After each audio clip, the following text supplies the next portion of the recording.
Welcome back to another episode of Life with Migdalia. I'm your host, who would have thought, Migdalia. How's it going, everyone? I hope you're doing fantastic, especially now that we're approaching spring. Everything feels so much easier, so much better, especially after the whole, winter depression that a lot of us have. I know I do.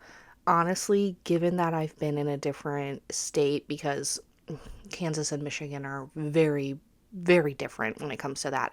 My winter was probably, I want to say, the easiest winter I've ever had in my entire life. And that's only saying so because the amount of sun that Kansas gets in the winter time and barely any snow. So, for all of you with the winter depression, move somewhere where they don't get a lot of snow and they have more sun down south. Like that's my advice to you. That seasonal depression sucks. 2025 was the worst, and the more I think about 2025, the more I want to scrap the idea of it because I've noticed a trend, really.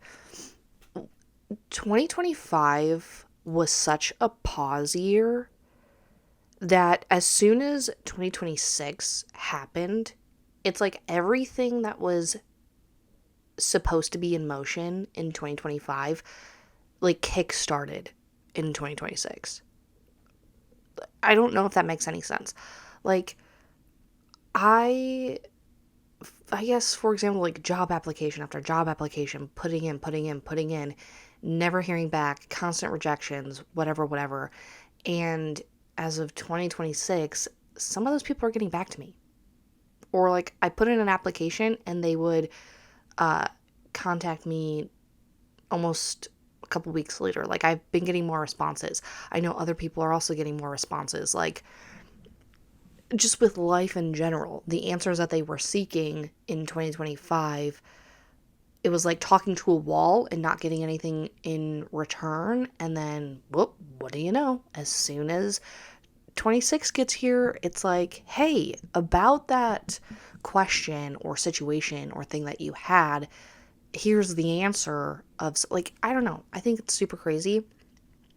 So mentally, I'm just like putting 2025 into the obviously garbage pile, but yeah, it doesn't count anymore. So just ask me anything about 2024 to 2026. I'll be fine. I'll answer it. Like, I don't know, dude. That shit's crazy. And if I could speak to myself from 2024, it would be like a drastic difference. It would be, I don't even know. I feel like back then I was more happy go lucky and I was not, I wouldn't say happier. Like, I wasn't as, what is the word? Pessimistic.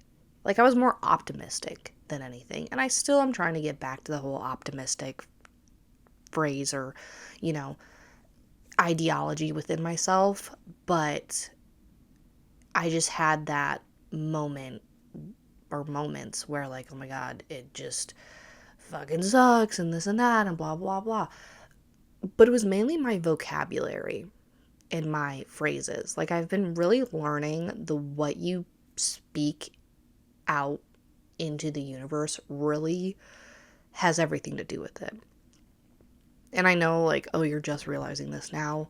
It takes a lot for me to learn, and I have to learn the hard way. Unfortunately, you can't tell me something and I'm like, oh my God, I'm going to learn from your mistakes. No, I have to make my own mistakes in order to propel myself into a lesson, I guess. So, yeah, I'm always having to learn the hard way, unfortunately. But it makes for great stories, right? So, yeah.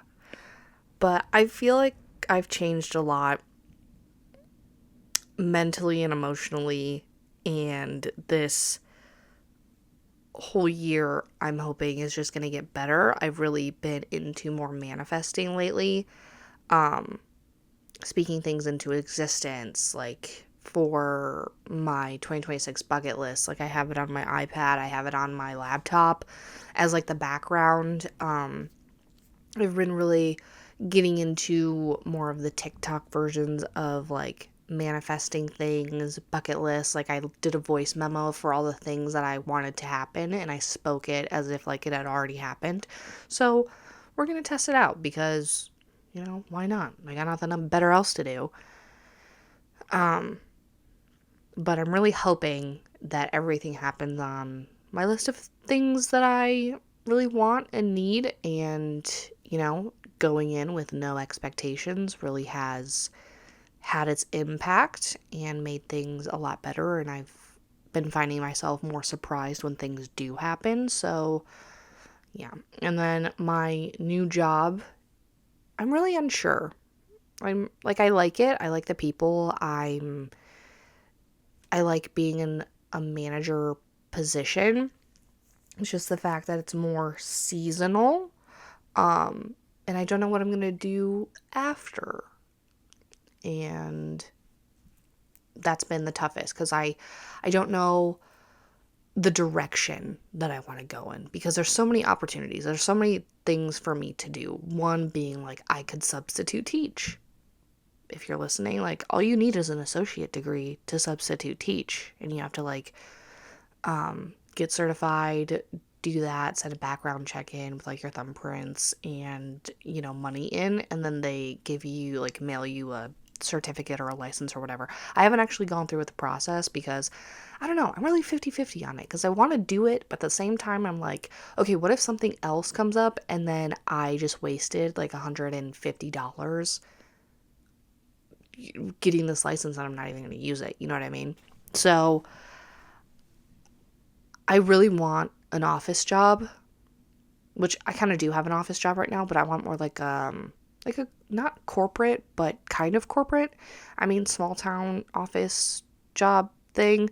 But we'll see what happens. So I've just really been changing and growing, and I can see a difference within myself, within my mindset, trying to be more positive, trying to be more happy, and the allergies are also kicking my ass. So, yeah. For this topic, it's going to be for all of you who have a hard time outgrowing the version of you that everyone else misses. Because for some reason, people think that we have to stay the same and not put boundaries up and whatever else. So we're just going to dive right into that. What the phrase actually means of throw the old idea of you away. Now, I got this phrase from the book, What to Do When You Feel Broken. And I know that I mentioned it before in earlier episodes, but this book is by Dr. Laura Williams. And honestly, if I gotta be real with you, I have yet to finish it. Which my goal for 2026 was simply to read more, so I really got to get on it. But I like how this book has like writing prompts for the readers to do. So talking about that and really realizing and getting into new thought processes and not really getting rid of the old you, but kind of healing and becoming a better version of yourself. Now, the phrase, throw the old idea of you away, means stop living inside the outdated version of yourself. Stop making decisions based on who you used to be. Stop shrinking into a past identity that no longer fits your current growth. Stop treating your old behaviors, your mistakes, or your roles as your entire personality. And this also goes in with self-sabotaging, I feel like, because if we are thinking in the old ways of how we used to be, then we're scared to adapt and grow as people and make better decisions for us. And that's part of self-sabotage is, being scared to grow and try new things and get out of your comfort zone. It's about identity evolution, allowing yourself to change and expand and rebuild. And you have to think of it like this. You are not one chapter. You are the entire book. But most people keep rereading the same page because it feels safe.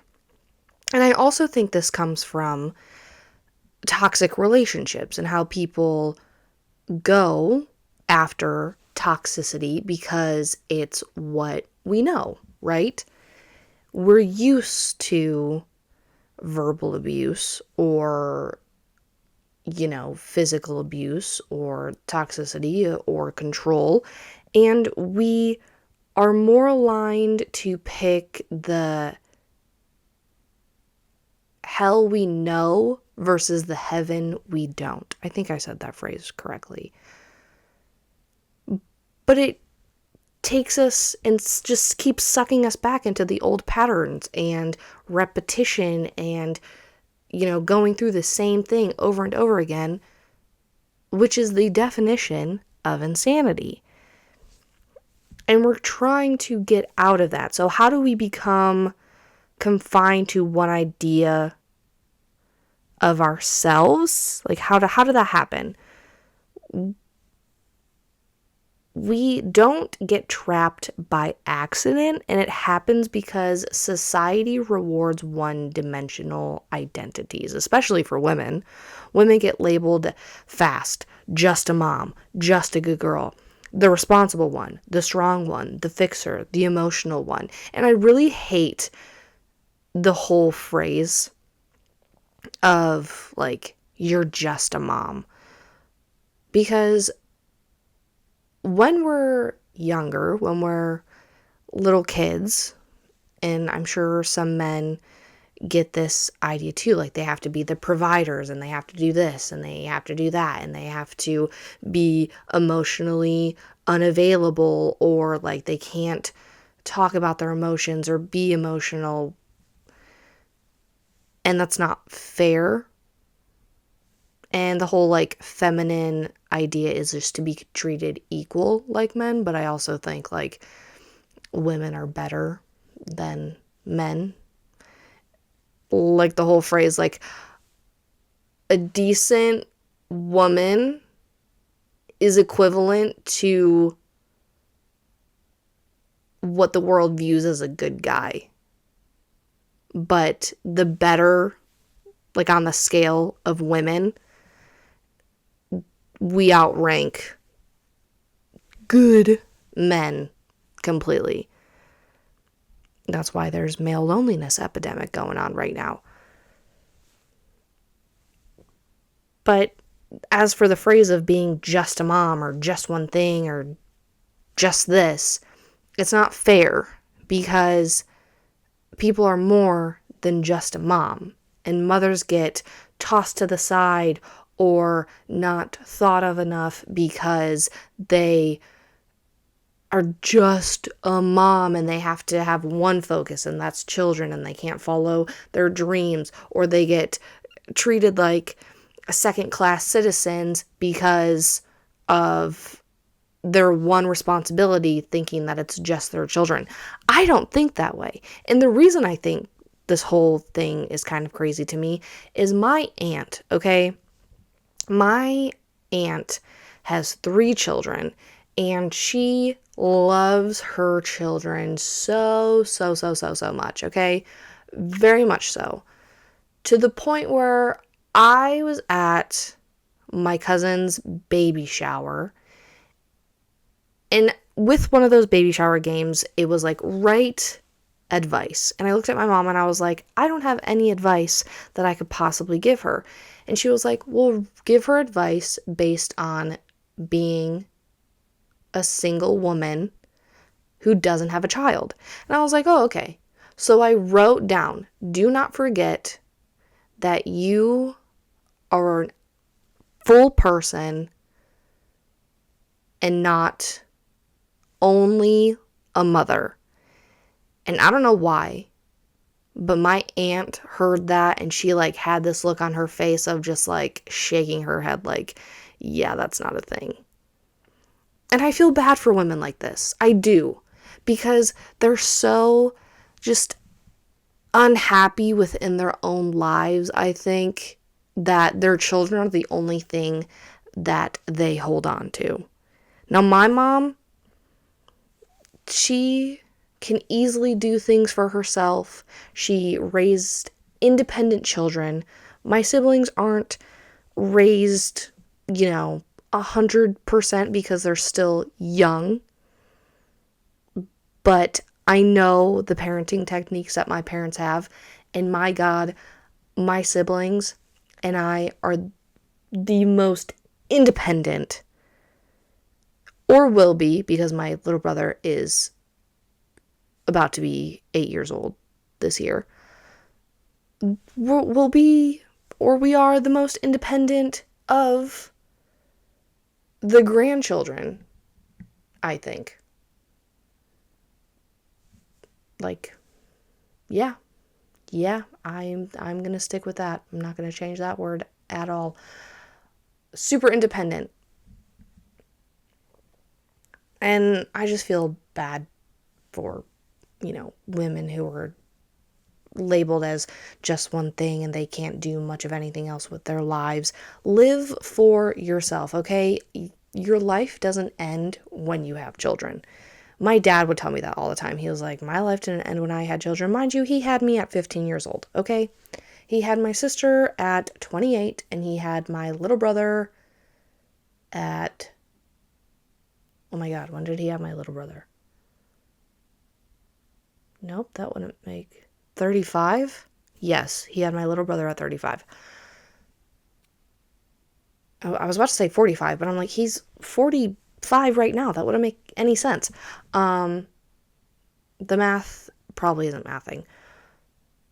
But he looked at me and was like, your life doesn't end when you have children. People just take that idea and just run with it and think like, oh, your life ends after you have kids. Like, no. So my dad now has a master's degree because he let go of that ideology and continued to go to college because life didn't end for him when he had children. So that's all I'm going to say. But when we're labeled as all of these things, men get to reinvent and women get told to stay consistent.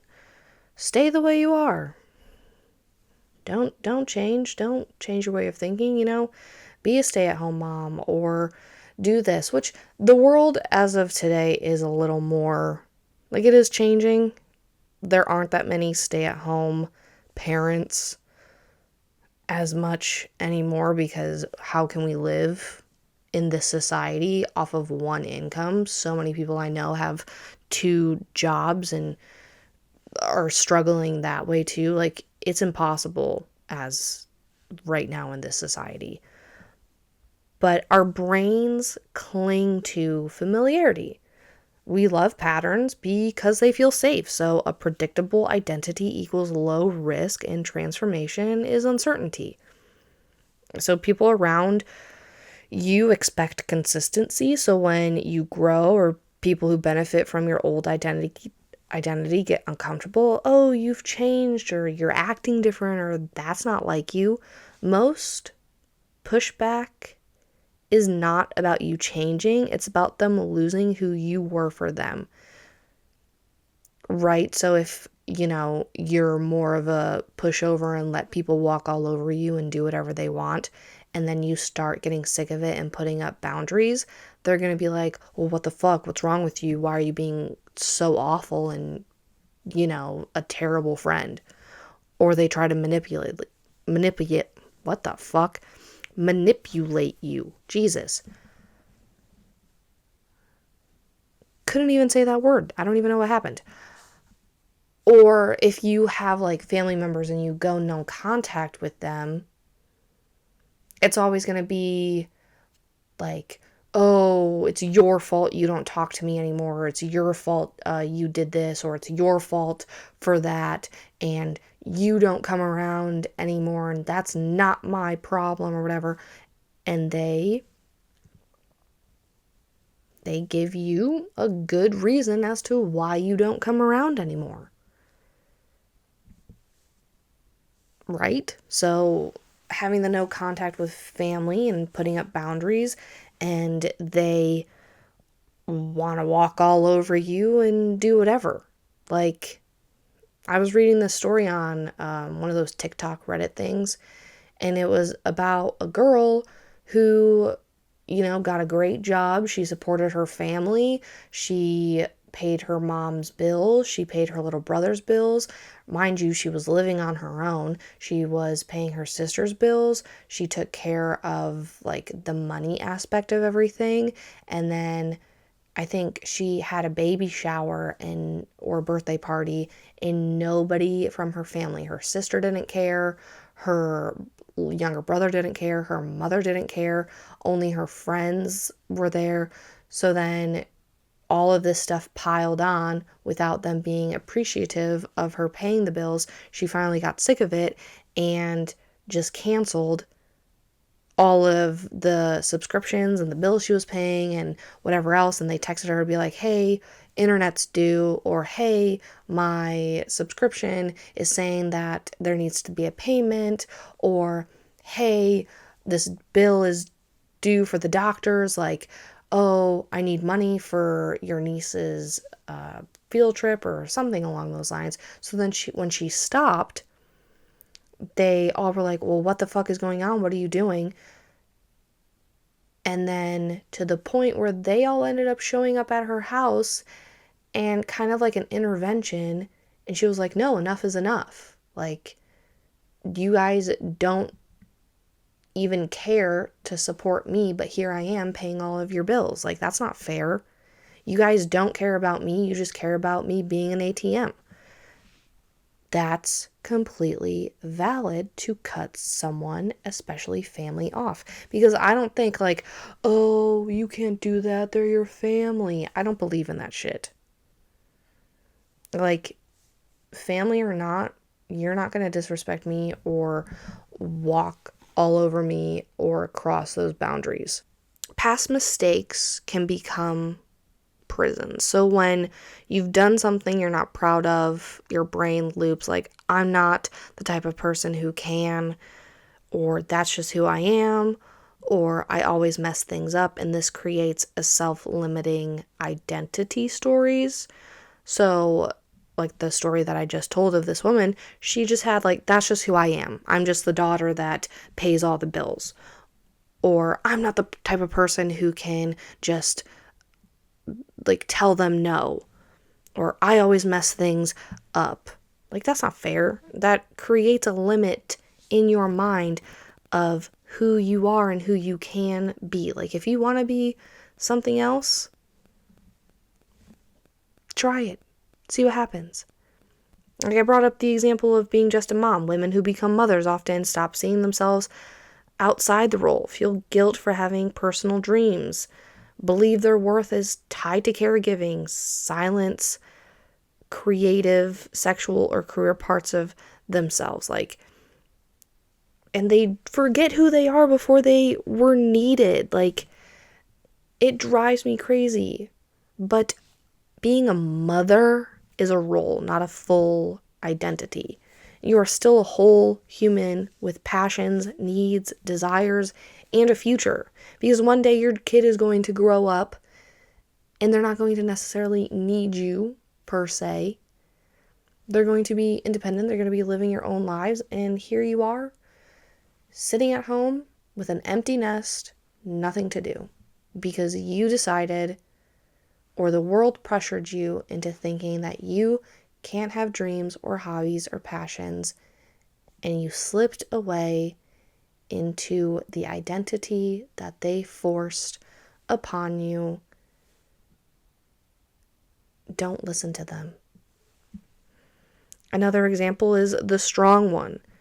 Some people grow up being the emotional backbone for everyone, so they adopt an identity that leaves no room for softness. When they need help, what's going on? They feel shame, like they're breaking character. You don't have to be confined as the strong one or the strong silent type. You're allowed to have emotions. And if people are questioning, like, oh, why are you being so emotional or whatever, like, you're a human being. You don't have to be strong all the time. Men and women, or whomever, there is a masculine and feminine energy within all of us. It just takes a push and a pull. And I'll go deeper into that. So, for example, my girlfriend is very masculine presenting. I am very feminine presenting. But when she's in her feminine energy, like upset, being soft, being, this soft energy that displays, and she needs me to comfort her and be a rock and kind of be the strong one, I guess. The energies kind of switch in a way. Same thing goes for men and women in heterosexual relationships. You have a guy who's trying to be soft, be in his feminine touch, like energy, like the phrase, I'm in touch with my feminine side, like, yeah. And then women who have to comfort and console, sometimes that's a masculine energy versus a maternal energy. So knowing the difference is kind of difficult, and I could get more into that in a different episode.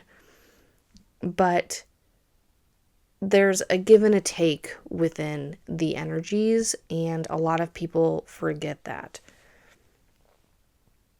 Now, and you don't have to be just one thing. You don't have to be masculine or feminine.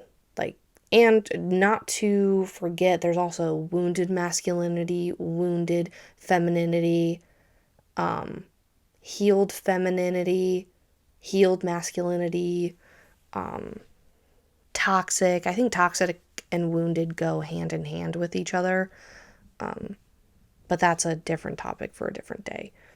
We also have another example of the quiet, shy ones, where people who were shy as kids still introduce themselves as introverts, even when their adult self wants to be bold and expressive and seen. Another is the responsible one. They become the planner, the safe one, the mature one, but they're dying to be spontaneous or creative or unpredictable. And finally, the girl who always struggles. Some people cling to identities built around trauma, survival, or chaos, but that identity keeps them from imagining ease or abundance. So being stuck in your mindset creates your reality that other people see. And you are the one who can change it. And I think that's also where manifesting comes into play. Like, set a goal for yourself. You know what I mean? Like, I'm going to do something spontaneous today if you're a shy, quiet person. Or I'm going to be more expressive or bold in my decision. See what happens. Because I used to think that I was this agreeable, not even agreeable, like I stopped being agreeable. Let's be honest, I don't think I've ever been agreeable. My most toxic and abusive relationship kind of turned me into an agreeable person. But there have been phases in my life where I'm like, I just a broken girl and I don't have any emotion and I just build my walls up. And I want to be that way. And it took me a little bit to not be that way, because I was like, I don't want to do this anymore. I'm exhausted. Like, I'm an emotional person. I'm feminine. I don't want to dress like that. I want to dress like this. Or, seeing what I wanted to be from an outside perspective instead of just being what other people wanted me to be. So conforming to their thoughts and ideas of what I should have been, like disciplined, obedient, a good girl who stayed home and cleaned the house, or I was just like a little house maid girl, wife material type thing. Like, I wanted other people to see me as this image, and I forgot who I was. Or I didn't even know who I wanted to be. But letting go of old identities was necessary for me to evolve and to move on. Because we're allowed to do that. You are not obligated to stay the person your past required you to be. Like, a lot of the times, it's mostly for survival. Staying small prevents opportunities. Like, people don't outgrow dreams. They outgrow their identification with the version of themselves who didn't believe they were capable. Healing changes our identity. After healing, you no longer fit the version of you that survived the pain. And because old identities create emotional cages, your identity determines what risks you take, who you date, what jobs you apply for, what boundaries you set, what life you believe you deserve. If your identity stays small, your life stays small. And who the fuck wants mediocre? And that was one of the questions that I asked myself within my past relationship. I was like, do I want this mediocre life? Do I want,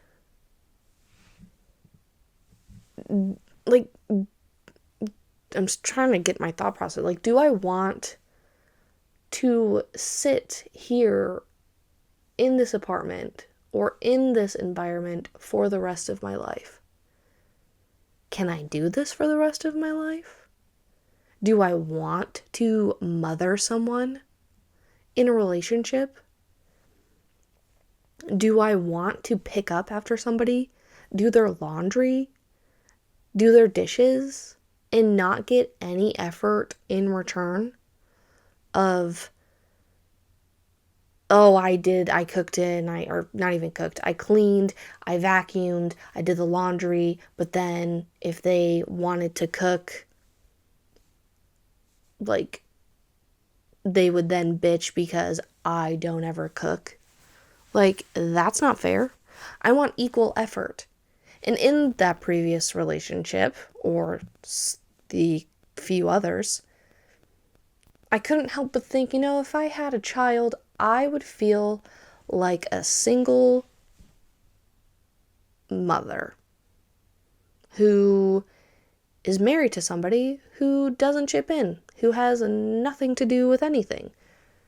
That's what I would fear quite often. And I had to learn how to let go of the old idea of me. And that's when I really started to do so. So how do we let go of the old idea of us? Identify the identity. What role, label, or story are you stuck in? Examples? We have the peacemaker, the overachiever, the good girl, the emotional one, the dependable one, the one who doesn't need much, the one who never says no. Write it down.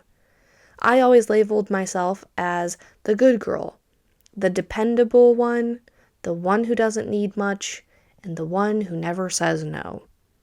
Because that's what I thought made me perfect in a relationship or as a friend. You have to ask, who told me this was me? Where did this identity come from? A parent? Culture? The relationship? Trauma? A childhood role? And most of these identities were assigned. They weren't chosen.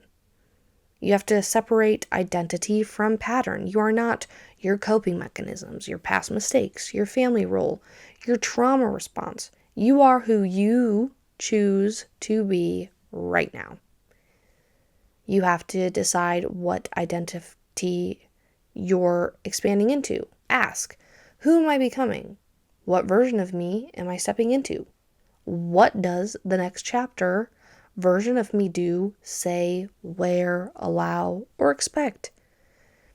And you have to start acting as the new identity now. It isn't about, it isn't changed by positive thinking. It's changed by actual behavior. That's what your identity is made of. If you want to become confident, you have to make confident micro choices. If you want to be expressive, use your voice more. If you want to be bold, take one small risk. If you want to be peaceful, say no faster or have peace. I think those go hand in hand. You want peace. Say no faster. If you want to be more creative, create anything. You can create outfits. You can create Pinterest boards. You can create small paintings. You can doodle. You can create vlogs or montages. What else? Like, there are endless things to do. You can create flower bouquets or interior design. Make things on video games such as Sims. Like, you are not confined to one type of creative outlet.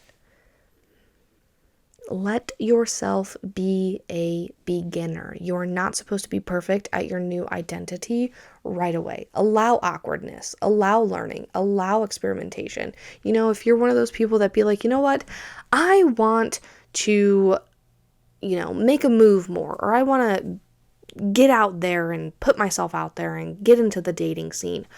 I want you to practice asking for one person's number every time you go out. And it can be as awkward as you want because you probably will never see them ever again. I promise you. If you do, so what? Who cares? It didn't work out. Maybe something will come of it. Such as, oh, you awkwardly asked for this person's number, they give it to you, and then you text them, but they never reply. And then maybe a few weeks or a few months later, you see them in person, and they're like, oh, hey, sorry. Like, I got so busy. I totally forgot, about you texting me or your number. And then it kickstarts something new. You never know. But you have to allow yourself to be awkward to start. Do the experimentations without hurting somebody else's feelings. I have to add that. Release the guilt of becoming. Okay, guilt shows up because others relied on your old identity, or people want you to stay predictable, or you don't want to disappoint people, or you feel like you're not being yourself. But becoming more you is the most authentic thing you can be. You shouldn't be living for others. When I came out as gay, lesbian, whichever word you want to use, when I came out, I knew that I wasn't going to be changing, my identity. Even if, my sexuality was now more out in the open and out there. I wasn't going to dye my hair. I wasn't going to get an undercut. I wasn't going to get, shaved side of the head. I wasn't going to get crazy piercings or, change my outfit style or whatever. And that's totally fine if that's what you're doing to experiment, to figure out who you are. But I already figured out my style, and it's more so evolving over the years. But I already knew what my style, identity was before I realized my sexuality. And I'm really glad that I did, because it allowed me to be, more of me, and it allowed me to figure out what I want for my life and for my friends, and allowed me to not really worry about that part of my life, because it allowed me to be here, and I ended up figuring it out anyway. The identity death is a normal part of growth. Every version of you has to die so the next one can take its place. And it feels like grief, confusion, detachment, loneliness, rebirth. Okay, all these things are normal. It means the transformation is working. Every past version of myself, I have laid to rest in a mental cemetery And sometimes I revisit it. Sometimes I think of my old self or I see old memories and I'm like, damn, I don't even recognize that girl anymore. I don't know who she is. And I'm so thankful for that growth and for taking the pictures and actually like putting it somewhere where I could find it so that way I could really, not necessarily relive it, but reevaluate and think, wow, this is actually amazing about how much change a person can go through. And there's so much freedom that comes from throwing that old idea of you away. Like, you become more at peace. You stop thinking and living for others and you just start living for yourself. And when I tell you that finding that peace of mind is so much better than living for others or their expectations, oh my God, I hope you get there. I hope you're so close to getting there because it's so blissful. Because when you stop confining yourself to who you used to be, you stop living for others' expectations, like I said. You stop repeating old mistakes out of habit. You attract people who match your growth. You feel more aligned with your life and you stop apologizing for evolving. You just become someone who chooses their identity, not someone defined by your history. Oh my God, my knees hurt so bad. But that's another thing where it says, like, where I said you finally attract people who match your energy, or you just attract people who match your energy. I think more so adult relationships kind of have that sweet spot, because once you find yourself or identify yourself a little bit better, you can have those friends. My adult relationships are so much better than my teenage or young adult relationships because I'm more in tune with my identity and more comfortable and at peace with who I am. More deep questions that you can ask for yourself if you want, like writing prompts, and this is specifically out of Dr. Laura Williams' book. A couple questions is like, how did you live as old me in the past? How did you feel as old me?